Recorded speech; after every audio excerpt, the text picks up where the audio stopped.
Good morning and welcome to Redeemer Lutheran Church. I'm Pastor Gary Lodeholt.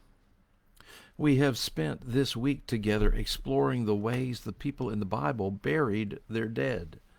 Frankly, there is little in the Bible itself that speaks of specific rituals, but through what is there in archaeological evidence, we have managed to piece together some ideas.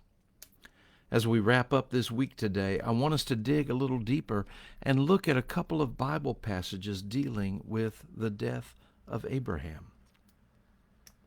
I doubt that many of us have spent much time looking at the story of the death of Abraham, but it is a story that speaks to us in our own times of grief and is an important story in many ways. However, it doesn't start with the death of Abraham, but with the death of his wife Sarah. In Genesis 23, the Bible tells us that Sarah died, and Abraham went to the Hittites who owned the land around the city of Hebron. He said, "I am a stranger among you, but will you give me land so that I may bury my dead?"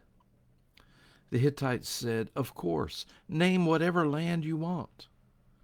And Abraham suggested a particular cave at the end of some land owned by a man named Ephron. Ephron said, "I will give you the land." But of course, no one really intended to give the land to anyone, and in fact, from there it almost reads like a comedy. Abraham answered, "Name a price." And Ephron said, "Oh, the land is worth 400 shekels, but what is that among friends?" Well, actually, it was a lot. But Abraham weighed out the 400 shekels and purchased the land. Now, that all might seem to be a pretty normal business transaction, but there's something greater going on here. God had promised all this land to Abraham, and when he buys Sarah's burial site, it is the first instance in the Bible where Abraham comes into actual possession of some of the land that had been promised to him. Sarah's death provides the first concrete fulfillment of God's promise to Abraham and to her so many years before. In some ways, her death was a new beginning, a fulfillment of God's promise. Now, another part of the story you may never have noticed is that Abraham had married another wife named Keturah, and they actually had a large number of offspring. Nevertheless, everyone knew that Isaac was the child of the promise.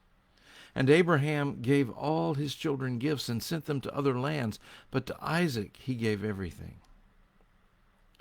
Then, in Genesis 25, we come to where Abraham died. In this story, we learn that Isaac and Ishmael come together and bury Abraham in the cave with Sarah. Maybe you forgot about Ishmael.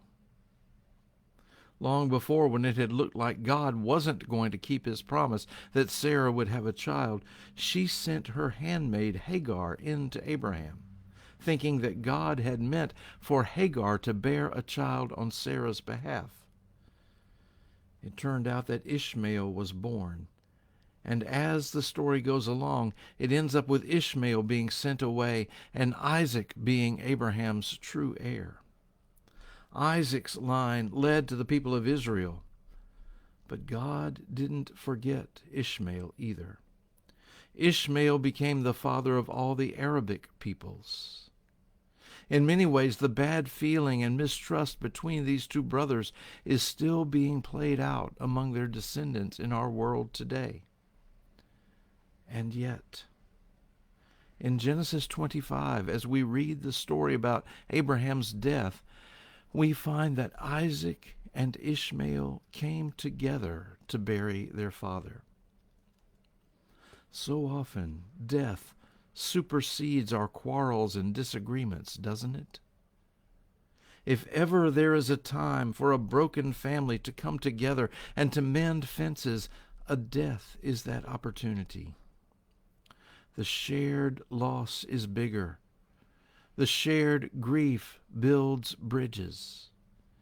And if those two brothers can come together to bury their father, there is hope and comfort for us in our brokenness. And perhaps if we think about God as the Father of all humanity, perhaps there is hope and comfort for our world in its brokenness too. Perhaps as we experience the love and grace of God, we too can come together with our brothers and sisters. Perhaps we can once again be a family, the family of God. Thanks for watching, and remember to let this day belong to God.